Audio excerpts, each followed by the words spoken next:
వికారాబాద్ జిల్లా యాలాల మండలం బండమీదపల్లి గ్రామంలో కాంగ్రెస్ పార్టీ నాయకులు కార్యకర్తలు కార్యక్రమాన్ని నిర్వహించారు.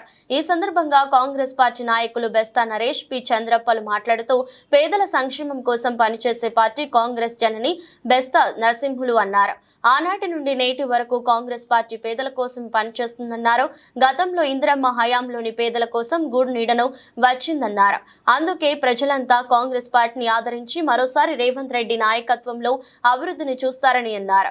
ఈ కార్యక్రమంలో బెస్తా బసప్ప, ఎం లక్ష్మప్ప, బెస్త మలకప్ప, బెస్తా ఎల్లప్ప, మంగళ శ్రీశైలం నాయకులు కార్యకర్తలు పాల్గొన్నారు. జై కాంగ్రెస్, జై కాంగ్రెస్, జై కాంగ్రెస్, జై కాంగ్రెస్, జై రేవంత్ రెడ్డి, జై రేవంత్ రెడ్డి.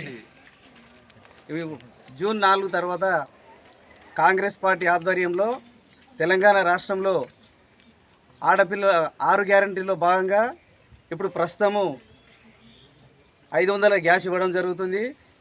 మరియు ఆడపిల్లలకు ఫ్రీ బస్సు కూడా చేయడం జరిగింది.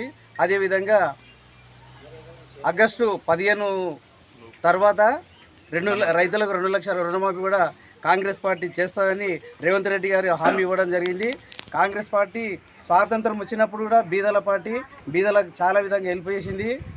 బీదలకు కూడు గూడు గుడ్డ అనేది కాంగ్రెస్ పార్టీ యొక్క తత్వము. కాబట్టి కాంగ్రెస్ పార్టీ ఈ పార్లమెంట్ ఎన్నికల్లో రంజిత్ రెడ్డి గారిని అత్యధిక మెజార్టీతో గెలిపించాలని ప్రజలందరినీ మేము కోరుతున్నాము. అదేవిధంగా ఈ ఎలక్షన్ కోడ్ అయిపోయిన తర్వాత బీదలకు రేషన్ కార్డులు కూడా ఇవ్వడం జరుగుతుంది.